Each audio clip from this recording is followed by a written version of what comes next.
Okay, so just imagine this for a second. A political party goes from literally not existing to being on the edge of total power in just 4 years. And no, that's not the plot of some political thriller, it's what just happened in Nepal. Today, we're going to break down exactly how this new movement, with its simple bell symbol, managed to spark a full-blown political revolution. Yeah, in March of 2026, this number sent absolute shockwaves across Nepal. A party that, get this, didn't even exist 5 years ago, the Rastriya Swatantra Party, or RSP for short, was on track to win over 101 seats in parliament. Now, to put that into perspective for you, the two big establishment parties, they were fighting to get maybe 10 seats each. So yeah, this wasn't just a win, it was a political tsunami.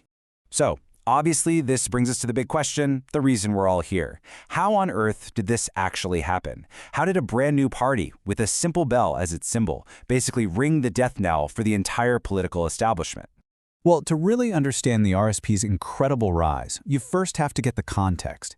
You have to understand the deep crisis they grew out of. See, they didn't just pop up out of nowhere. They were the answer to literally decades of frustration from the public. Just look at this number, 15. That's how many prime ministers Nepal went through in just 14 years. Seriously, that is not a typo. It's a flashing red light, a huge symptom of chronic instability.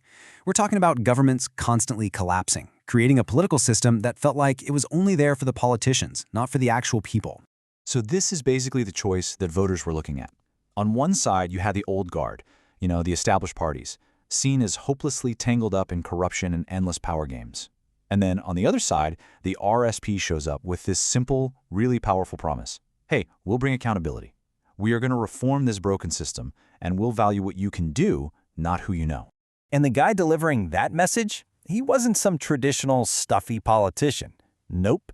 He was someone that millions of Nepalis already knew, and more importantly, already trusted. Not from a parliament hall, but from right there on their television screens. This guy right here, Rabi Lamichhane. For years, his TV shows were legendary for one thing, directly confronting powerful people. He wasn't afraid to go after anyone, and that earned him this reputation as a real champion for the common person. So you can imagine when he announced he was jumping into politics, it didn't really feel like a career change. To his fans, it was like he was just taking his crusade from the TV studio into the halls of parliament. And wow, is his timing impeccable. Just listen to how fast this all happened. The party is founded in June 2022. Just 5 months later, they completely stun everyone by winning 20 seats in the general election. Overnight, they're the fourth largest party in the entire country. And by December, they're actually in the government, with Lamichhane himself as the deputy prime minister. I mean, talk about a meteoric rise. But, as we all know, what goes up can come down. And sometimes, it comes down just as fast. The party's incredible triumph was almost immediately followed by a massive crisis, one that threatened to completely destroy the entire movement before it even really got off the ground. Yeah, it was this brutal 1-2 punch. First up, the Supreme Court cancels his election victory. The reason? A technicality, ruling he hadn't properly reinstated his Nepali citizenship after living in the US. Okay, bad, but maybe survivable. But then came a much more serious blow. These allegations connecting him to a huge scandal. We're talking billions allegedly embezzled from public savings and credit cooperatives. So just think about that. The man who built his entire brand on accountability was now facing these incredibly serious corruption accusations himself. As one political commentator, Indra Adhikari, put it, Lamichhane was great at cashing in on all that public frustration, but his own record was now being put under a microscope, and it wasn't looking so good. Now, he actually managed to win a by-election and get back into the cabinet, but that scandal, it just wouldn't go away. He was out of the government again by July 2024. And then, in October, the unthinkable happened. Rabi Lamichhane, the great anti-corruption crusader, was arrested on fraud charges. Okay, so with its founder and star player in prison, the RSP should have just collapsed, right? That should have been the end of the story. But, instead of just fading away, the party made this incredible pivot.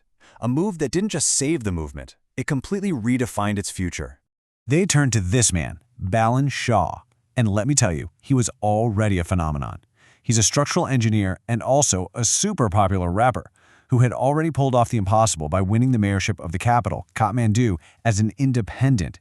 So he was already this anti-establishment icon. But he had one thing Lamichhane didn't, a completely clean record. So what the party did was genius, really. They pulled off a complete reinvention. The movement went from being all about Lamichhane's populist charisma and, all his legal baggage, to being led by Balen Shah, who stood for something totally different: hands-on, smart governance, and, crucially, a clean slate. And that reinvention, that's what set the stage for the climax of this whole story, the 2026 general election. This time, the RSP wasn't just trying to recover. Nope, they were aiming for a total victory. The RSP's campaign was, well, it was unlike anything Nepal had ever seen. While the old guard was out there holding the same old traditional rallies, the RSP was running a fully digital-first operation. They absolutely dominated TikTok, YouTube, and Facebook. They were pumping out these slick, sophisticated videos to spread their anti-corruption message and connect directly with Nepal's huge population of young, tech-savvy voters. And their policy ideas were just as radical as their campaign style. They were promising these huge structural changes, the biggest one being a directly elected prime minister. Now, you got to understand, for a public that was just so tired of years of shaky coalitions being cooked up in backroom deals, the idea of just choosing their own leader directly, that was absolutely revolutionary. And the result was just staggering. The RSP won over 1 seats. Meanwhile, the two major establishment parties, the Nepali Congress and the CPN-UML, were just crushed, reduced to a tiny fraction of their former power. I mean, the numbers here really tell the whole story. It was a complete and total landslide. And if you want the ultimate symbol of this new era, here it is. Balen Shah didn't just win any old seat. He went and challenged the former prime minister, one of the titans of the old guard, in his own home district, and beat him decisively. You just can't get a clearer signal of a changing of the guard than that. So there you have it. The RSP succeeded beyond anyone's wildest dreams. They rang that bell and woke up an entire nation. But now comes the hard part, right? Can a movement that was born from protest, that was fueled by social media, actually govern a country? Can they build that stable, prosperous house they promised on the campaign trail? That, I think, remains the biggest question of all.